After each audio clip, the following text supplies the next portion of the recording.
Welcome everybody to the DC New 52 review. I want to thank you for tuning into this episode. I am your host, Paulie DC, and let's get into another one of these things. Today will be the first of a 4-part review covering the Rise of the Third Army crossover. It was brought to the page by a plethora of talent taking place between 2012 and 13, with this week's video being part 1, the beginning. The Rise of the Third Army had been hinted at across the quartet of Green Lantern titles since the New 52's beginning, and it entailed the Guardians of the Universe going pretty much insane. Not very emotionless of them like they so proudly claim to be. Let me rephrase that previous statement as well. The Guardians have become full-out antagonists as they have new plans to eliminate the Green Lantern Corps along with all the other colors, and that's just the tip of the iceberg. As for what will be included, the Green Lantern Annual Number 1 was the prelude to the event, and Green Lantern Corps Annual Number 1 was the conclusion to it. Then we got numbers 13 to 16 plus some zeros from Green Lantern New Guardians, Red Lanterns, Green Lantern Corps, and Green Lantern, which can all be found in their Volume 2 and 3 editions. Green Lantern Annual Number 1 concluded that title's Volume 2, and before it, Hal Jordan and Thal Sinestro were in mid-battle with the recently returned William Hand, or Blackhand, until the magical Book of the Black told him Hal would become the greatest Black Lantern. Too bad he thought that statement was total BS because he decides to bury Jordan alive. A bit counterproductive if you don't want the man dead yet to possibly fulfill that prophecy, but Hal goes to pull off what has been proven impossible many times, and that's busting out of a wooden casket barehanded, then digging yourself out from 6 feet under. And once he's above ground, it's seen that Sinestro got the same treatment. Hal then goes on to try and dig up the person that treats him like crap constantly, until Blackhand shows he never left, saying he didn't intend to kill him. So why the hell did you give him the Joe Pesci casino experience? Whatever, before Jordan can do anything, William, with his dead rising powers, offers the chance to bring back his deceased father Martin, in return to leave Sinestro buried. Obviously, Hal doesn't want to see his dad return as a festering corpse, going on to jump Blackhand and rearrange his face a bit, while he screams that he will now kill Hal. Jeez, this guy is more indecisive than Vacillator from the Spawn comics. This encounter ends though when Sinestro arrives from getting out of the ground himself and shoveling half of Blackhand's head off, enabling our two GLs to run off while they discuss how to get to their lanterns for a ring recharge. But Sinestro never gave Hal a lantern with the ring he created for him in Green Lantern number 2. Even after the ring enhancements he got on the Indigo Tribe's planet Nook, this did not produce him a lantern, so how could he have one at Carol Ferris's family airstrip? I don't know, and I don't care. Since Sinestro's ring is also on empty, he and Hal literally will their rings to spark a little power together in some kinda Wonder Twins act after contact, thus allowing Thal to summon his lantern and boost them both back up. Cutting to the Guardians of the Universe next, they have gathered together to discuss how in their billions of years in existence, they have created 2 failures, i.e. the Manhunter robots, then the Green Lantern Corps, which has them now finally deciding the Third Army must be made. But first, they venture to a space vortex while finding out Blackhand has returned. Important to them for later because they currently are on the way to the Chamber of Shadows, a very hidden place that has the Green Lantern logo on it. Like we care what's on the outside, what's inside really matters most, and that's the Templar Guardians. Siblings to the GOTUs, who look a little bit more exotic than their much more known brothers and sisters, even though they've stood guard in this chamber since the Manhunter robot days, watching over the First Lantern. However, the regular Guardians want to release this dangerous being against their family's word, leading into an immediate fight. The Templar Guardian leader, Regal, is killed quite easily though, and the expelling of energy from this quarrel has suddenly cracked open the seal that contains the First Lantern still locked up in a, lantern-shaped prison, and after seeing the Guardians, he screams, "Let me out," which Hal and Sinestro hear, plus this answers why all the main characters in the Lantern's family titles heard these words spoken through their rings as well. This First Lantern is somehow connected to every active ring in the emotional electromagnetic spectrum. So, the evil Guardians pack him up like a school lunch and take off, leaving their kin locked up in the Chamber of Shadows while finding out Hal is a Green Lantern again somehow, and currently fighting Blackhand with Sinestro, as these two are saying they can defeat him like they did the Grandmaster. Another New 52 event spoken on but was never seen. Basically though, Hal and Sinestro combined their ring streams. Jordan already made the Ghostbusters reference, so I'm good, but this move produces a powerful attack that is interrupted out of nowhere by the Guardians teleporting onto the scene so they can supercharge Blackhand, making him able to amass a consuming death tunnel that absorbs Jordan and Thal, but not before they leave their rings behind, and since one was just a replica copy that Sinestro gave to Hal, they morph back into a single ring. I wonder who will get it. To finish, Blackhand is taken to the Chamber of Shadows to be held prisoner with the Templar Guardians after the bad Guardians say that Kyle Rayner is next to go, followed by the entire Green Lantern Corps. A small epilogue was also included, with us seeing a random dead body and a morose Benjamin Franklin quote first. Then the Guardians of the Universe arrive on Earth, with the First Lantern seeming to have already been acquainted long ago, and here they go on to leech some of his immense power, which seems to work, because they quickly use it with their own flesh, along with a not subtle Frankenstein remark, to create something new, terrifying, and disgusting. A mouthless gray monster that also has the no-nose Voldemort thing going on as well, and it's even got a six-pack abs. Why? Gotta have a good physique to cause universal chaos, I guess, since this first ever Third Army member shows how it reproduces, and that's to kill then absorb other living things in order to take them over. Oh, and the victims' hearts also burst from their chests. Yikes. The eyes, however, stay intact, which is commented on and important for later. The Guardians then exclaim their new emotionless creation is ready to go, and they order it to begin their war on free will. Green Lantern number 0 is important here because it officially introduces us to U.S. immigrant Simon Baz, a young Muslim man whose family had to deal with the extreme hatred and xenophobia shown toward people from the Middle East after the dark and difficult event that was 9/11. Kudos to Geoff Johns for taking the opportunity to engage that kind of content for his new character, already building the layers. Simon is next seen in a stolen van mid-chase and making a call to his sister Sierra to tell her he's in deep shit because this stolen vehicle has a huge bomb in it seconds away from detonation.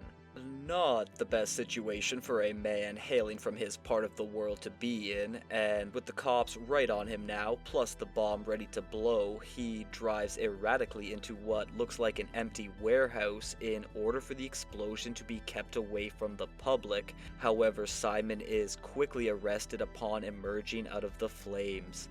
Days later, he's in full lockdown at Guantanamo Bay, being interrogated by agents Valdez and Franklin Fed.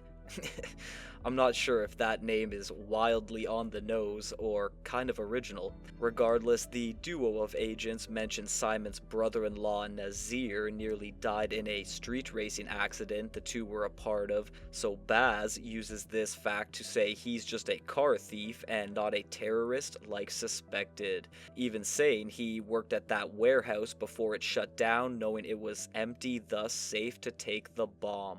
Baz is then asked about his Arabic tattoo meaning courage. Well, you need courage to be a Green Lantern, duh. Oh, spoiler as well. Anyway, he's grabbed aggressively and prepped to be treated like a Project MK Ultra subject, while Agent Fed is ripped on by an overseer named Crippen, saying he was counter-terrorism once who failed back in 2001.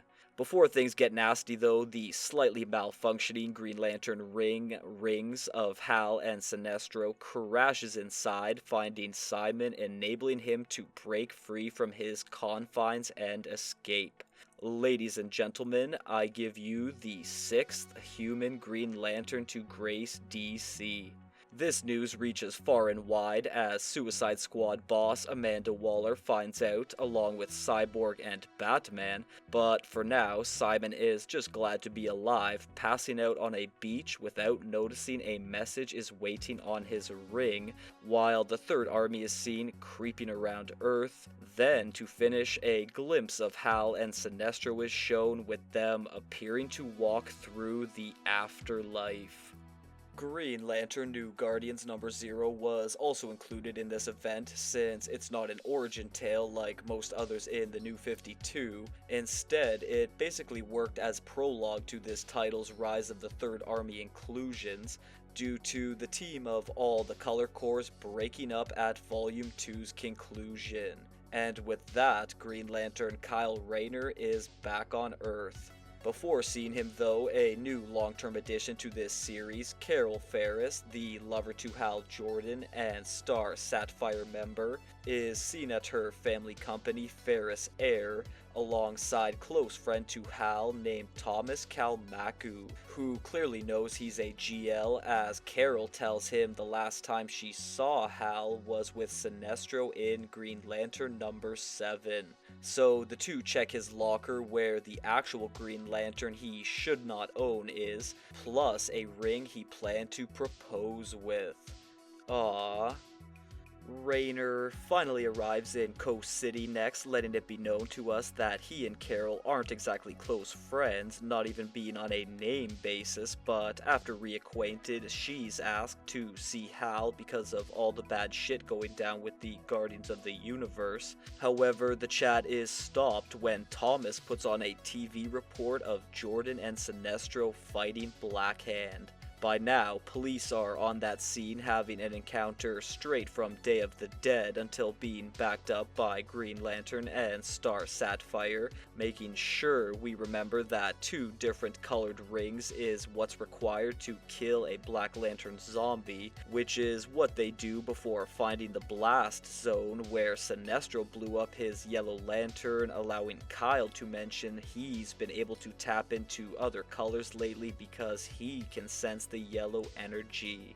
Too bad he couldn't sense the massive horde of zombies waiting to attack them, as the two are overwhelmed out of nowhere, and with no chance at offense, Kyle gives great hope in knowing Carol is a great ally and can't lose her, which suddenly allows him to access a new emotional color completely. This time the blue light of hopefulness, and he puts it to use, slaying all the zombies in a sweet page of art. Carol is beyond impressed with this display as Kyle says that's nothing, I controlled all 7 once. I'm not sure why he said 6, but whatever. Miss Ferris then says Hal told her he always believed the whispers that Kyle was the special torch bearer for the Green Lantern Corps, a fact that clearly has him blushing, but when Jordan is asked to be tracked, Raynor's ring says he's dead and his ring found someone else. Carol says no friggin' way it's true though, going on to prove it by whipping out her Star Sapphire tether, a unique part of the Violet Lanterns that lets them connect this love string to their most cherished one, and if it still exists, both people attached to it are still alive.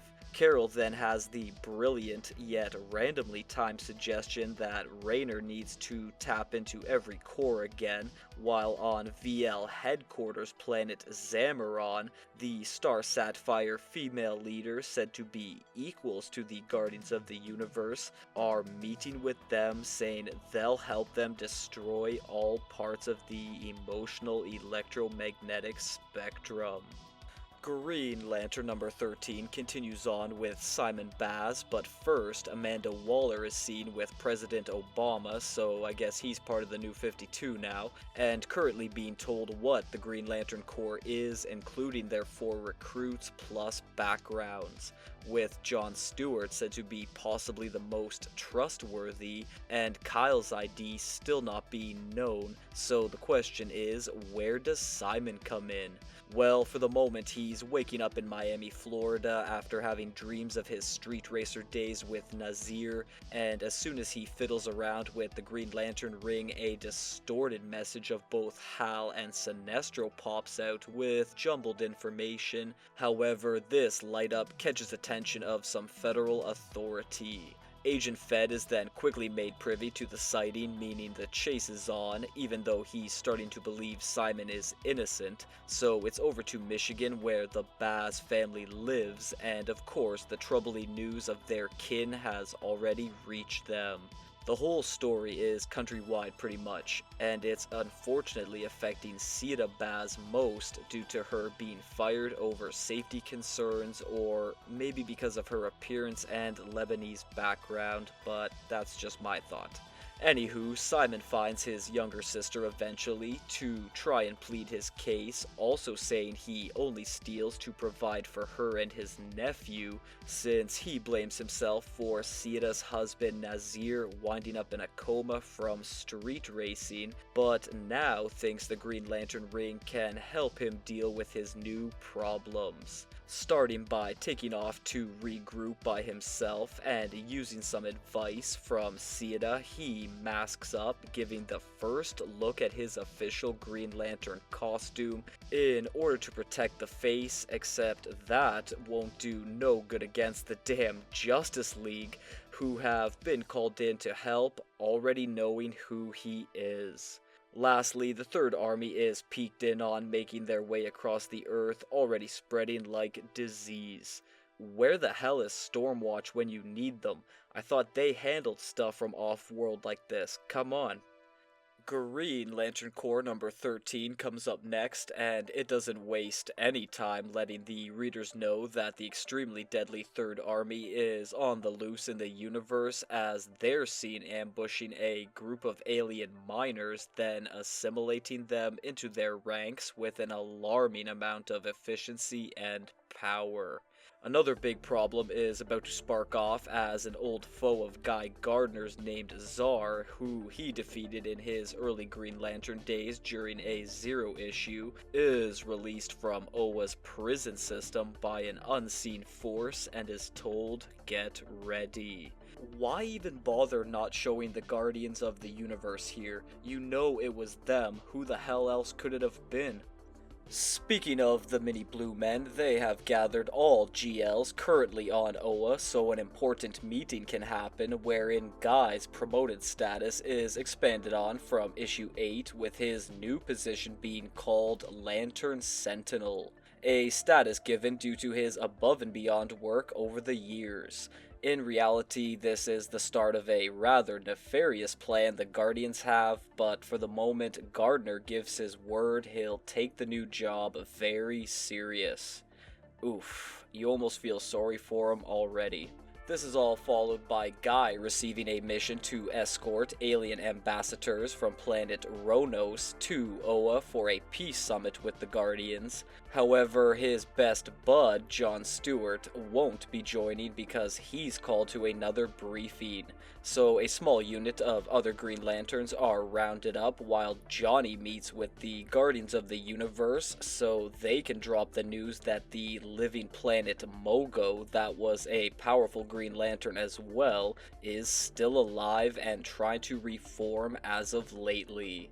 For context, during the War of the Green Lantern storyline featuring evil guardian Krona, John was using an Indigo Tribe ring and was with Kyle Rayner at one point, finding out during the Blackest Night plot, Mogo became corrupted with Black Lantern energy and basically the beyond difficult choice had to be made to destroy it with channeled black light power because Indigos can access other colors. Stewart now, though, accepts the mission to help Mogo return due to surviving. Back to Guy, he and Vandor are taking point on the babysitting mission until Warden Lantern Vaz contacts them to say Czar has not only escaped, but he did so from the Science Cell's sub-levels where only the serious threats are kept. Meaning Gardner believes his family is in danger now and has to fly to Earth with Vandor backing him up, thus leaving his alien ambassadors behind with a half dozen or so GLs, which is reported on by Administrator Lantern Slack, leading into the Guardians telling Guy to turn back. Tough sudden choice to make, that's for sure, and the little blue assholes know it as they tell Czar it's officially time to strike. Goodbye, denizens of Ronos. Things don't go well for Guy either, as the Third Army finds him ready to kill, but Vandor ends up getting grabbed first, and with Green Lantern ring blasts not doing much, he's viciously ripped apart before being turned into a Third Army member. Damn, I kinda liked him. Guess I'll mention quick he was created by Patrick Gleason and Watchmen artist Dave Gibbons in Green Lantern Corps number 1, August 2006, and I'm saying this since we won't see him again. Green Lantern New Guardians number 13 begins Kyle Rayner's harrowing journey of harnessing every color in the emotional electromagnetic spectrum, beginning with Red Rage, as he and Carol have sought out Red Lantern Corps leader Atrocitus, setting up a fight while Kyle has memories of his past girlfriend Alexandra, who met a rather tragic frosty fate. Our main GL here really hasn't gotten good luck with the ladies at all.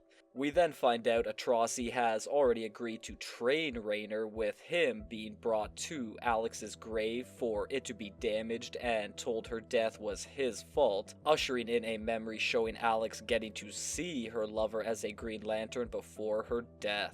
However, all of this just has Kyle feeling sad and not rageful, pissing off Atrocitus, which forces Carol to intervene.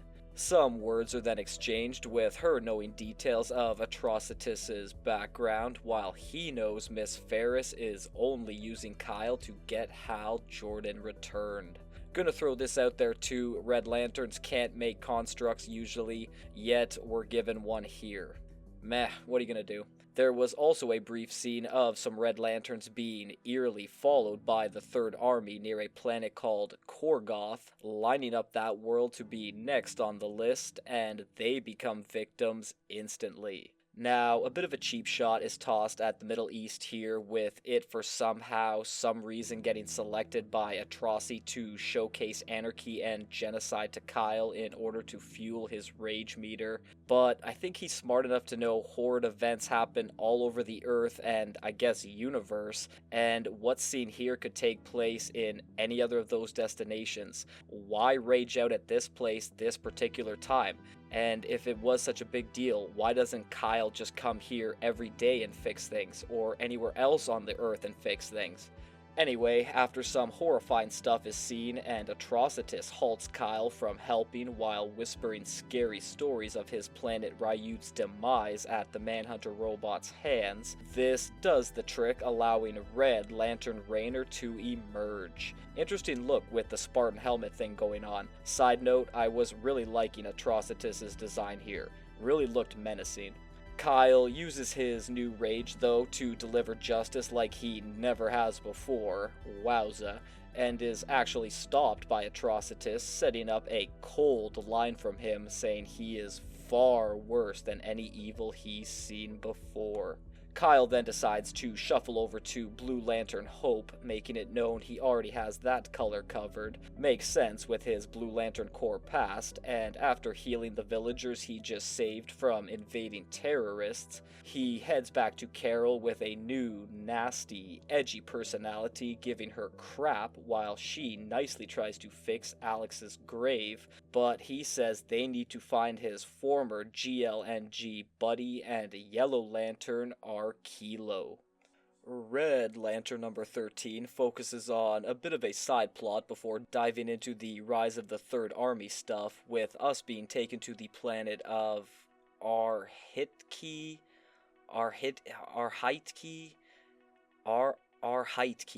whatever. And here it's seen the race of orc goblin aliens are an aggressive type, with the males treating the females like absolute shit, displayed especially by the ultra-sadistic Cord, who's killing women 3 pages in. This misery and rage is finally heard, though, as it somehow reaches Red Lantern headquarters Ysmalt, where the group is still freshly recovering their central battery after the battle with Abysmus in Volume 2. Cord continues his vile, terrible treatment of one female in specific named Taya, though, so she takes a chance and takes off into the wilderness, where eventually she has to stop for rest and finds a couple that takes her in, which is a huge mistake, as Cord tracked the young lady, and of course only the ladies are killed, with the oaf male being left alone. That is until Atrocitus' surprise arrives with other Red Lanterns, Bleeze, a top 10 fave female of mine in the New 52, powerful human member Rancor or Jack Moore, and the never-before-seen pink Elvira-looking Scorch. Atroci then goes on to satisfyingly behead Cord during Scorch's acid fire burn attack on the other males. However, the Red Lanterns are the ones being snuck up on next by the Third Army, still spreading like the plague, and as they pounce the scene, Atrocitus uses the corpse of a guy he just killed like a club, smacking one a mile away. Sheesh.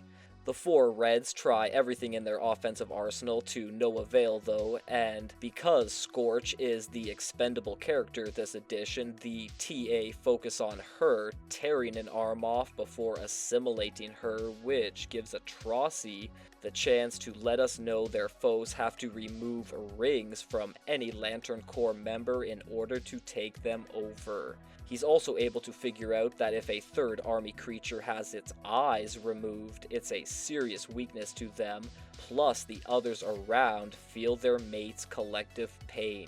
So that's great intel, but what isn't great is Taya surviving her Cord assaulting, only to be snatched up by the Third Army. That's how you get a reader to remember a single comic character. You almost didn't want to see her go. Alright.